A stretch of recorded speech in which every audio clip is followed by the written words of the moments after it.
उत्तर प्रदेश, कानपुर का बिकरू गांव, रात का गहरा सन्नाटा और फिर अचानक गोलियों की आवाज। जहां एक कुख्यात अपराधी विकास दुबे और उसके लोगों ने घात लगाकर पुलिस टीम पर हमला कर दिया और कुछ ही मिनटों में कई पुलिसकर्मी शहीद हो गए। यह सिर्फ एक घटना नहीं थी, यह उस सिस्टम की झलक थी जहां कानून मौजूद तो था लेकिन हर जगह असरदार नहीं था। प्रयागराज, जहां अटिक अहमद का नाम सिर्फ अपराध की दुनिया में नहीं बल्कि सत्ता के गलियारों तक गूंजता था। पूर्वांचल, जहां मुख्तार अंसारी जैसे नाम वर्षों तक प्रभाव बनाए रखते थे। लेकिन कहानी सिर्फ इन नामों की नहीं थी, कहानी उस सिस्टम की थी जहां कई बार वर्दी दबाव में थी और कई बार उसी सिस्टम का हिस्सा बन चुकी थी। जहां एक आम आदमी चाहकर भी कुछ नहीं कर सकता था क्योंकि उसे पता था कि हर लड़ाई कानून से नहीं जीती जाती। जहां सड़कें अंधेरे में डूबी रहती थीं, जहां विकास की जगह दबदबे की पहचान होती थी और जहां इंफ्रास्ट्रक्चर पीछे छूट चुका था। धीरे धीरे यह सब सामान्य हो चुका था। लोगों ने मान लिया था कि यहां कुछ नहीं बदल सकता। लेकिन हर सिस्टम की एक सीमा होती है और जब वह सीमा टूटती है तो कोई एक व्यक्ति सामने आता है जो पूरी दिशा बदल देता है। और उत्तर प्रदेश की इस कहानी में एक ऐसा क्षण आया जब एक नाम सामने आया, योगी आदित्यनाथ। एक ऐसा नेतृत्व जिसने केवल सत्ता संभालने का काम नहीं किया बल्कि उस सिस्टम को सीधी चुनौती दी जिसे लोग सालों से अटल मान चुके थे। और यहीं से शुरू हुई उस बदलाव की कहानी जिसने पूरे राज्य की दिशा बदल दी। आइए समझते हैं आखिर उत्तर प्रदेश ने इस अंधेरे दौर से बाहर निकलकर खुद को कैसे बदला। अजय सिंह बिष्ट का जन्म एक साधारण परिवार में हुआ जहां उनके पिता आनंद सिंह बिष्ट एक फॉरेस्ट रेंजर थे और घर का माहौल अनुशासन, सादगी और जिम्मेदारी से भरा हुआ था। स्कूल के दिनों में ही उनके भीतर एक अलग तरह की गंभीरता दिखाई देने लगी थी, जहां वे केवल पढ़ाई तक सीमित नहीं रहते थे बल्कि आसपास हो रही चीजों को ध्यान से देखते और समझने की कोशिश करते थे। गणित में उनकी रुचि ने उन्हें आगे की पढ़ाई की ओर बढ़ाया, लेकिन इसी दौरान उन्होंने समाज के उस पहलू को भी देखना शुरू किया जहां समस्याएं केवल किताबों में नहीं बल्कि लोगों की जिंदगी में मौजूद थीं।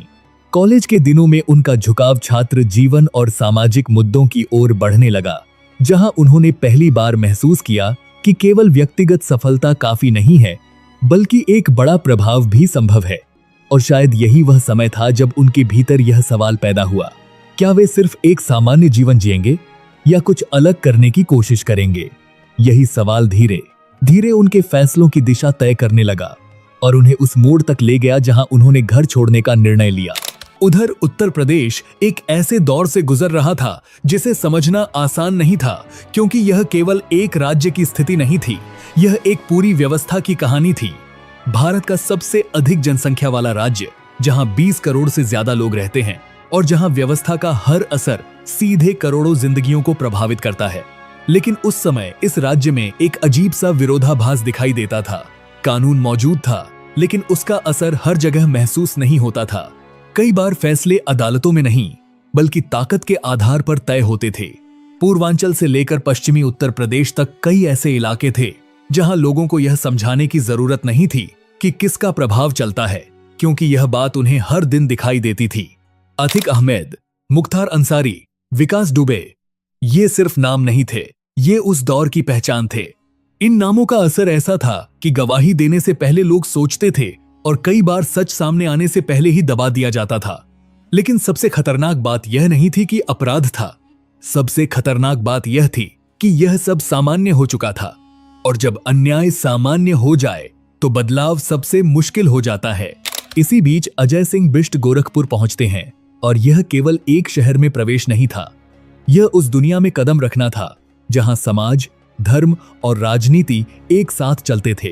गोरखनाथ मठ से जुड़ना उनके जीवन का निर्णायक मोड़ बनता है, क्योंकि यहां उन्होंने केवल आध्यात्मिकता को नहीं अपनाया बल्कि उन्होंने समाज को जमीनी स्तर पर समझना शुरू किया। महंत अवैद्यनाथ के साथ उनका संबंध केवल गुरु शिष्य का नहीं था, यह एक ऐसी परंपरा का हिस्सा बनना था जो समाज पर गहरा प्रभाव डालती रही है। और इसी प्रक्रिया में अजय सिंह बिष्ट योगी आदित्यनाथ बन जाते हैं। लेकिन असली बदलाव अभी शुरू ही हुआ था, क्योंकि यह केवल पहचान का परिवर्तन नहीं था, यह उस सोच का निर्माण था जो आगे चलकर एक पूरे राज्य की दिशा बदलने वाली थी।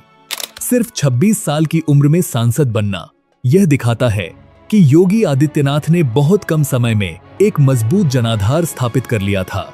लेकिन उनकी ताकत केवल चुनाव जीतने तक सीमित नहीं थी। उनकी असली ताकत उनकी कार्यशैली में थी। वे केवल भाषण देने वाले नेता नहीं थे, वे सीधे लोगों के बीच जाने वाले नेता थे। जनता दरबार उनके काम करने का तरीका था, जहां समस्याएं सुनी भी जाती थीं और उन पर कार्रवाई भी होती थी।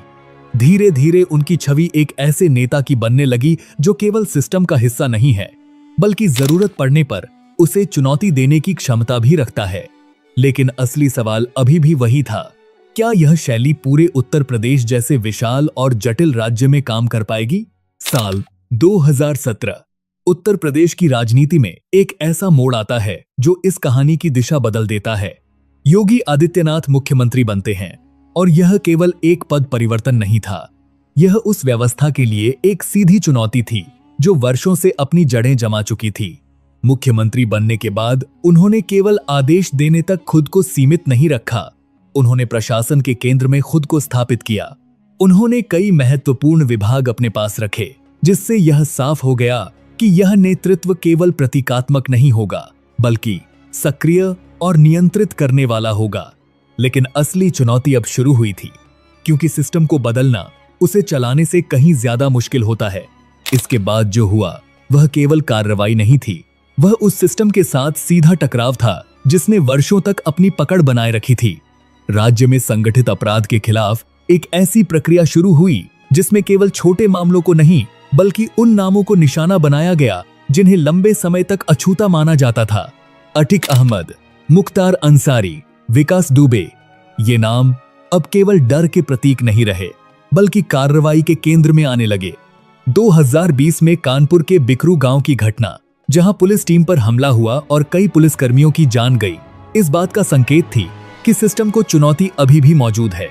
लेकिन इसके बाद जो कार्रवाई हुई उसने यह साफ कर दिया कि अब प्रतिक्रिया का तरीका बदल चुका है। सरकारी आंकड़ों के अनुसार 2017 के बाद राज्य में हजारों आपराधिक मामलों में तेजी से कार्रवाई हुई और संगठित अपराध से जुड़े नेटवर्क पर लगातार दबाव बनाया गया। कई रिपोर्ट्स में यह भी सामने आया कि पुलिस एनकाउंटर की संख्या में तेजी आई और हजारों अपराधियों को गिरफ्तार किया गया, जिससे कानून व्यवस्था पर नियंत्रण मजबूत होने के संकेत मिले। माफिया से जुड़ी संपत्तियों पर कार्रवाई, अवैध कब्जों को हटाना और प्रशासनिक स्तर पर तेजी से फैसले लेना, यह सब केवल आइसोलेटेड घटनाएं नहीं थीं, बल्कि एक पैटर्न बन चुका था। जो नाम कभी खबरों में डर के साथ लिए जाते थे, अब वही नाम कार्रवाई और गिरफ्तारी के साथ सामने आने लगे कि अपराध के कई बड़े मामलों में कमी दर्ज की जा रही है और पुलिस की प्रतिक्रिया समय में भी सुधार हो रहा है। पहली बार लोगों को यह महसूस हुआ कि डर खत्म नहीं हुआ है, लेकिन उसकी दिशा बदल चुकी है। जहां पहले आम आदमी डरता था, अब वही डर उन लोगों तक पहुंचने लगा जो सालों से डर पैदा करते थे। यह केवल कानून व्यवस्था का बदलाव नहीं था, यह उस मानसिकता का बदलाव था जिसने लंबे समय तक यह मान लिया था कि कुछ चीजें कभी नहीं बदल सकती। और शायद यही इस पूरी कहानी का सबसे निर्णायक मोड़ था। लेकिन केवल कानून व्यवस्था को नियंत्रित कर लेना ही किसी राज्य को आगे नहीं बढ़ाता, क्योंकि असली बदलाव तब दिखाई देता है जब विकास उस व्यवस्था को मजबूत करता है। उत्तर प्रदेश जैसे राज्य में जहां 20 करोड़ से ज्यादा लोग रहते हैं, विकास का मतलब केवल प्रोजेक्ट्स नहीं होता, बल्कि करोड़ों लोगों की जिंदगी में बदलाव होता है। इसी सोच के साथ इंफ्रास्ट्रक्चर पर तेजी से काम शुरू किया गया। एक्सप्रेसवे, नए एयरपोर्ट, औद्योगिक कॉरिडोर, ये केवल निर्माण कार्य नहीं थे, बल्कि कनेक्टिविटी को इस स्तर तक ले जाने की कोशिश थी जहां राज्य आर्थिक रूप से तेजी से आगे बढ़ सके। रिपोर्ट्स और सरकारी आंकड़े यह संकेत देने लगे कि राज्य में निवेश का माहौल बेहतर हो रहा है और बड़े स्तर पर निवेश प्रस्ताव सामने आ रहे हैं, जिनकी कुल वैल्यू लाखों करोड़ रुपए तक बताई गई। नोएडा में दुनिया की सबसे बड़ी मोबाइल मैन्युफैक्चरिंग यूनिट की स्थापना ने उत्तर प्रदेश को वैश्विक मैन्युफैक्चरिंग मैप पर ला खड़ा किया, जहां हजारों रोजगार के अवसर पैदा हुए। डिफेंस कॉरिडोर जैसी परियोजनाओं में भी हजारों करोड़ रुपए के निवेश समझौते हुए और अनुमानित तौर पर हजारों नए रोजगार बनने की बात सामने आई। ग्रामीण सड़कों के विस्तार और शहरी इंफ्रास्ट्रक्चर में तेजी से काम, इन सब ने मिलकर यह संकेत दिया कि विकास केवल घोषणाओं तक सीमित नहीं है, बल्कि जमीन पर दिखाई दे रहा है। कई आर्थिक रिपोर्ट्स में यह भी सामने आया कि उत्तर प्रदेश देश की सबसे तेजी से बढ़ती हुई अर्थव्यवस्थाओं में शामिल हो रहा है और राज्य की जीडीपी में लगातार वृद्धि दर्ज की जा रही है। वन डिस्ट्रिक्ट वन प्रोडक्ट जैसी पहलों के जरिए स्थानीय उद्योगों को बढ़ावा मिला, जिससे छोटे व्यवसायों को भी बड़े बाजार तक पहुंचने का मौका मिला। धीरे धीरे यह साफ होने लगा कि यह बदलाव केवल शहरों तक सीमित नहीं है, बल्कि गांवों तक पहुंच रहा है। और यही वह क्षण था जहां विकास सिर्फ आंकड़ों में नहीं, लोगों की जिंदगी में दिखाई देने लगा। जो राज्य कभी गुंडा राज के लिए मशहूर था, आज वही राज्य इस बात की मिसाल बनता हुआ दिखाई दे रहा है कि जब सिस्टम और विकास साथ चलते हैं तो पहचान भी बदल जाती है। आज उत्तर प्रदेश वही राज्य है, लेकिन उसकी पहचान बदल चुकी है। एक समय था जब यहाँ डर व्यवस्था का हिस्सा था और आज वही डर दिशा बदल चुका है। कभी फैसले ताकत से तय होते थे, आज वही फैसले कानून के दायरे में आने लगे हैं। यह बदलाव अचानक नहीं आया, यह बना है फैसलों से, टकराव से और उस इरादे से जिसने यह मानने से इनकार कर दिया कि यहाँ कुछ नहीं बदल सकता। और इस पूरे बदलाव के केंद्र में एक नाम लगातार दिखाई देता है, योगी आदित्यनाथ। एक ऐसा नेतृत्व जिसने सिर्फ सिस्टम को संभालने की कोशिश नहीं की, बल्कि उसे बदलने की कोशिश की। जो राज्य कभी गुंडा राज के लिए जाना जाता था, आज वही राज्य इस बात की मिसाल बन चुका है कि जब सिस्टम बदलता है तो पहचान भी बदल जाती है, क्योंकि इतिहास अपने आप नहीं बदलता, उसे बदला जाता है। अगर वीडियो अच्छा लगा हो तो चैनल को सब्सक्राइब कर लेना। मिलते हैं अगले वीडियो में।